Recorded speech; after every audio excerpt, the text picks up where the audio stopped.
Hello friends, my name is Amit Patel, BAS officer from 60 to 62nd batch. Last videos में मैं mains की strategy आपके साथ discuss कर रहा था। सॉरी फॉर डिले, काफ़ी गैप के बाद मैं वीडियो बना रहा हूँ। इस टाइम मैं साइंस एंड टेक्नोलॉजी की स्ट्रेटजी डिस्कस करूँगा। साइंस एंड टेक्नोलॉजी जो है वो जीएस पेपर 2 का जो सेक्शन 3 है उसमें आता है। सबसे पहले सिलेबस के बारे में मैं बात कर लेता हूँ। सिलेबस आप देख लीजिएगा, बिल्कुल कॉमन सा सिलेबस है इसका। इसमें जो है, जो पेपर 2 में 8 क्वेश्चंस हमें अटेम्प्ट करने होते हैं, उनमें 2 क्वेश्चंस जो है साइंस एंड टेक्नोलॉजी के करने होते हैं। 3 क्वेश्चन जो हैं वो पॉलिटी के, 3 क्वेश्चंस जो हैं ज्योग्राफी और इकोनॉमी के, और 2 क्वेश्चंस साइंस एंड टेक के करने होते हैं। और साइंस एंड टेक में 4 क्वेश्चंस रहते हैं, उनमें से 2 आपको सेलेक्ट करने होते हैं। सेकेंड जो है, जब आप प्रीवियस ईयर्स के क्वेश्चंस पेपर देखिएगा तो आपको साइंस एंड टेक में 2 टाइप के क्वेश्चंस दिखेंगे। कुछ तो डायरेक्ट होंगे। डायरेक्ट मतलब जैसे कोई भी एक साइंस एंड टेक का आप नोट्स उठा लीजिएगा, उसमें से कुछ डायरेक्ट, जैसे कि न्यूक्लियर साइंस से रिलेटेड, आपको सैटेलाइट से रिलेटेड या नैनो साइंस से रिलेटेड, इस तरह के क्वेश्चंस डायरेक्ट पूछ दिए जाते हैं। और कुछ कुछ सेकेंड टाइप के जो क्वेश्चंस होंगे वो इनडायरेक्ट होंगे। इनडायरेक्ट का मतलब कि वो डिडक्टिव होंगे, आपको रेडीमेड आंसर नहीं पता होगा, आपको डिफरेंट जो नॉलेज है, डिफरेंट नॉलेज बेस है, उससे आपको आंसर निकालना होता है। और वो डिफरेंट नॉलेज बेस आपको कहाँ से आएगा, तो वो न्यूज़पेपर और मैगजीन, अगर आप रेगुलर स्टडी कर रहे हैं तो वहाँ से आपको उसका आंसर निकालना होगा। मैं थर्ड डिस्कशन करूँ तो इसका क्या इम्पोर्टेंस है।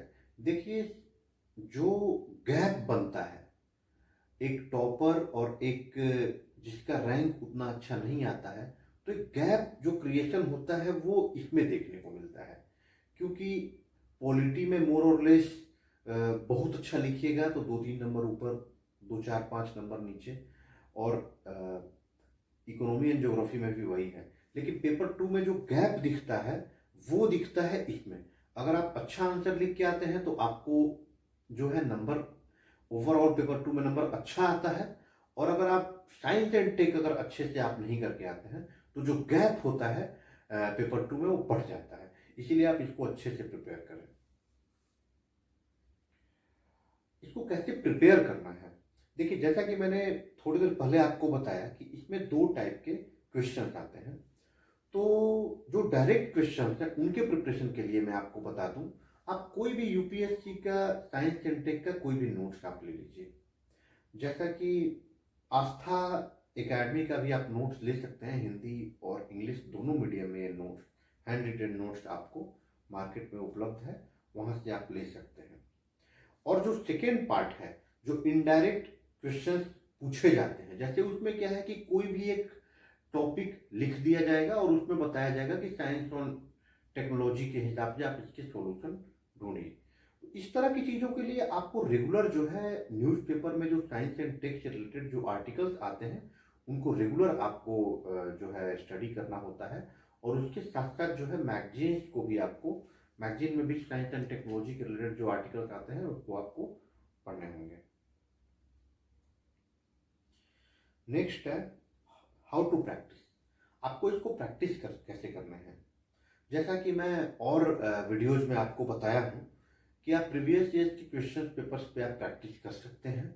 उसके अलावा कोई एक अच्छा टेस्ट सीरीज ज्वाइन करके आप उस पर भी अपने आंसर्स लिख के आप इवेलुएट करवा सकते हैं अपने जो आपके फैकल्टी होंगे उनसे। लेकिन प्रैक्टिस मस्ट है, वो भी खासकर जो सेकेंड टाइप का जो क्वेश्चन है, डिडक्टिव क्वेश्चन है, कि उस पर आप कैसे उसको अटेम्प्ट करिएगा।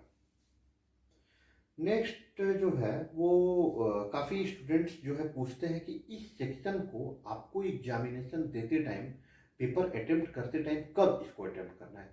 देखिए, मेरा वैसे आपका, आप कभी भी इसको अटेम्प्ट कर सकते हैं, लेकिन मेरा मानना है, या मैं ये मान के चलता था कि इसमें जो है आपको अच्छा स्कोप होता है गैप क्रिएट करने का। आपको अच्छा स्कोप होता है लीड लेने का, तो क्यों ना इसको हम शुरू में करें। इसलिए साइंस एंड टेक के क्वेश्चंस को प्रीफर करिए कि आप शुरू में कर दें। शुरू में थोड़ा अगर टाइम ज़्यादा भी दीजिएगा तो आपका टाइम जो इन्वेस्टमेंट होगा वो जो है फ्रूटफुल होगा। इसीलिए आप कोशिश करें इसको स्टार्टिंग में ही करने का। लेकिन अगर आपका मन नहीं हो, आपकी स्ट्रेटजी अगर अलग हो, तो आप वैसे भी कर सकते हैं, कोई सोचने वाली बात नहीं है।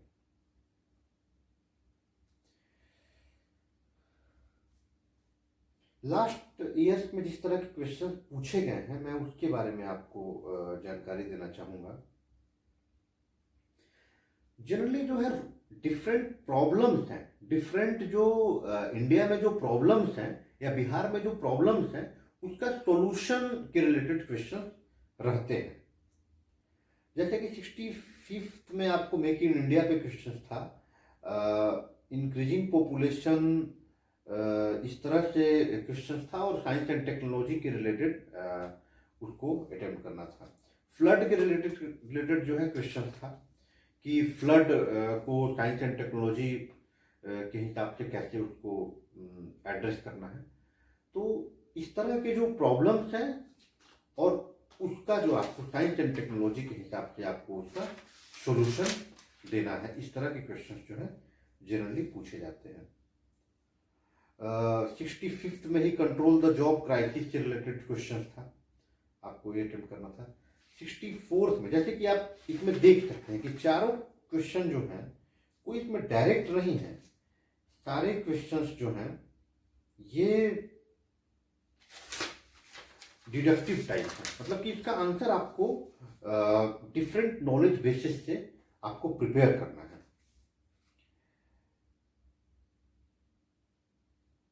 जैसा कि मैं पहले भी आपको बताता आया हूँ, साइंस एंड टेक के क्वेश्चंस में भी आप हर एक सेक्शन को आप पहले क्वेश्चन को आप दो बार कम से कम उसको आप पढ़िए, और उसका क्या क्या सब सेक्शंस आपके बन सकते हैं। जैसे आप इंट्रोडक्शन और कंक्लूजन तो आप लिखिएगा ही, लेकिन इसमें क्या क्या बॉडी में किस किस तरह के क्या क्या पार्ट होंगे, आपको ये इंश्योर करना है कि क्वेश्चन का हर एक डिमांड आपको फुलफिल करना है, और उसके साथ साथ डिफरेंट सब हेडिंग्स देने हैं, ताकि जो एग्जामिनर है उसको ये पता चल जाए कि आपने डिफरेंट पार्ट ऑफ क्वेश्चंस के साथ जस्टिस किया है। 64th में उसी तरह से ड्रिंकिंग वाटर पे क्वेश्चन आया था, कन्वेंशनल एनर्जी के ऊपर क्वेश्चन आया था, स्मार्ट सिटी के ऊपर क्वेश्चन आया था, पॉपुलेशन के क्वेश्चन आया था। तो इसमें भी देखिए, ये भी देखिए सेकेंड टाइप जो है डिडक्टिव टाइप ही क्वेश्चन है। इसमें आप साइंस एंड टेक्नोलॉजी का यूज करके कैसे इन सब चीज़ों पे आप अच्छा कर सकते हैं, तो उन सब चीज़ों को लिखना होता था। जैसे कि आपको मैं एग्जांपल अगर दूं, तो ड्रिंकिंग वाटर इशू, अब ड्रिंकिंग वाटर इशू आ गया, आप कहीं भी कोई भी किताब में ऐसा नहीं लिखा हुआ आपको मिलेगा कि ड्रिंकिंग वाटर इशू में साइंस एंड टेक्नोलॉजी के कॉन्टेक्स्ट में क्या क्या किया जा सकता है।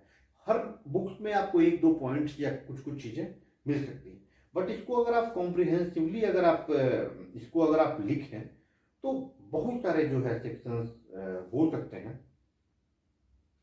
जैसे कि ड्रिंकिंग वाटर इशू में आपको जो फिल्टर टेक्नोलॉजी, आरओ टेक्नोलॉजी जो है उनके बारे में आप लिख सकते हैं। और भी जो है वाटर प्यूरिफिकेशंस जो टेक्निक्स हैं, जैसे नैनो टेक्नोलॉजी के थ्रू भी इसको एड्रेस किया जाता है। उसके अलावे जो है वाटर कंजर्वेशन का भी एंगल इसमें आपके द्वारा डाला जा सकता है। तो इसी तरह से जो डिफरेंट स्ट्रिंग्स को आपको पकड़ के आपको आंसर में लिखना है। जैसे कन्वेंशनल एनर्जी पे क्वेश्चन है, तो इसमें आपको डिफरेंट जो टेक्नोलॉजीज हैं जिससे कि हम डिफरेंट टाइप ऑफ जो है कन्वेंशनल एनर्जी पे डिपेंडेंसी को हम कम कर सकते हैं, तो इसके बारे में आपको लिखना होगा। स्मार्ट सिटीज है, स्मार्ट सिटी का भी जो कुछ कंपोनेंट्स हैं, हर एक कंपोनेंट पे साइंस एंड टेक्नोलॉजी का यूज करके आप उसको कर सकते हैं, तो इसी तरह की चीज़ें आपको लिखनी होगी। 63rd में देखिए न्यूक्लियर एनर्जी पे क्वेश्चन पूछा, जैसे न्यूक्लियर एनर्जी और सेटेलाइट पे क्वेश्चन पूछा था। तो ये दोनों क्वेश्चन जो है वो डायरेक्ट है, तो आप इसको जो है अटेम्प्ट कर, अगर मुझसे अगर आप पूछिएगा कि अगर डायरेक्ट और इनडायरेक्ट दोनों तरह के क्वेश्चन हैं तो किसको अटेम्प्ट करना चाहिए, जैसे 4 क्वेश्चन में केवल 2 क्वेश्चन आपको अटेम्प्ट करना हो, तो आप जो है डायरेक्ट क्वेश्चंस को आप पहले अटेम्प्ट करने की कोशिश करिए, क्योंकि उसमें जो है मोर और लेस आपका टाइम भी बचता है, और एक अच्छा आंसर अगर आप पहले से आपने अगर स्टडी करके आए तो एक अच्छा आंसर आप काफ़ी इजीली लिख सकते हैं। उसके अलावा 63rd में सॉफ्टवेयर के ऊपर क्वेश्चन था और ग्लोबल वॉर के ऊपर क्वेश्चन था। तब 60 टू 62nd में पोल्यूशन के ऊपर क्वेश्चन था, एनर्जी नीड के ऊपर क्वेश्चन था, इसरो के ऊपर क्वेश्चन था, और उदय स्कीम जो था उस पर क्वेश्चन था।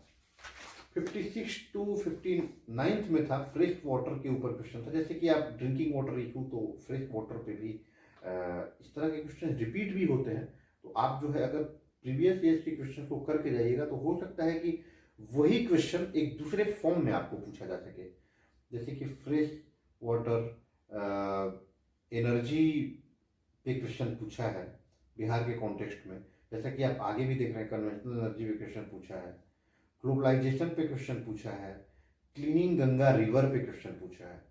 तो इस तरह से साइंस एंड टेक्नोलॉजी का यूज करके कैसे इन सब चीज़ों को ठीक करना है, तो आपसे पूछा गया है।